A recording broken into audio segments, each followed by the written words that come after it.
माहेरी सगळ्यांसोबत कितीही दिवस राहिलं तरी असं होतं की अरे यार किती लवकर दिवस संपलेत, आपण आताच तर आलो होतो, आताच तर भेटलो होतो, असं काहीसं सगळ्यांना होतं असतं. तसंच आमचंही आज झालं होतं, कारण आज आम्ही ताईकडून निघणार होतो आणि आईकडे परत जाणार होतो. त्यासाठी आमची सकाळपासून तयारी चालू होती.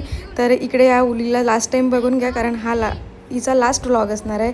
कारण आम्ही ताईकडनं आता निघणार आहे, तर आता पुन्हाही या व्लॉगमध्ये दिसणार नाही, म्हणून म्हटलं हिचे काहीतरी क्लिप्स टाकून देऊया. तिला कुठं आंबा भेटला? दे भजा, दे अजून भजा. हा घे घे, हा घे घे घे पटकन घे. हे काय आहे? आंबा. मला सारखं बोलू, मला दे ग उलू, मला दे ग उलू आंबा. उलू मला आंबा दे ग, दे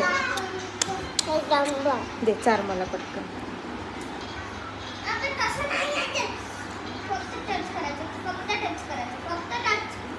खाऊ. आणि इकडे ना छान भजे खाणं चालू होते आणि भजे खाल्ल्यानंतर तिचे एक्सप्रेशन बघा कसे देते. एक्सप्रेशनच्या बाबतीत तर एवढी एक्सप्रेशन क्वीन आहे ती, वेगळ्या वेगळ्या प्रकारचे एक्सप्रेशन देत राहते. आणि आनंदीला इकडे बिचारीला कुरवडीच खायची होती, फक्त पिंक कलरची तेही. आणि सगळं भजे बिजे खाऊन झाल्यानंतर त्यांना पचवण्यासाठी असं काहीसं लोळून घेणं चालू होतं दोघींचंही.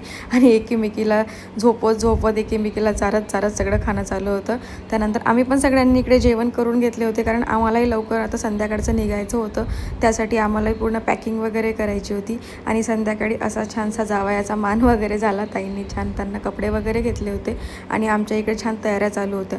पण गरमी एवढी जास्त होती की काहीच करायची इच्छा होत नव्हती, एवढा घाम येत होता. त्यामुळे आम्ही असंच छानसे फक्त कपडे वगैरे चेंज करून घेतले आणि केस वगैरे बांधून घेतले, कारण गाडीतच जायचं होतं. तर म्हटलं जाऊ द्या, कोणच बघणार आहे आपल्याला. त्यानंतर जाताना हळदी कुंकू वगैरे लावायचा कार्यक्रम, पाया लागायचं वगैरे सगळं झालं. पण ताईने ना 8 दिवस आम्ही तिच्याकडे होतो, तिने आमची एवढी छान सोय केली म्हणता येईल. इतकं छान छान खाऊ घातलं, कोणी जरी म्हटलं हे खायचं तर लगेच बनवून तयार असायचं. आम्ही खूप मज्जा केली ताईकडे.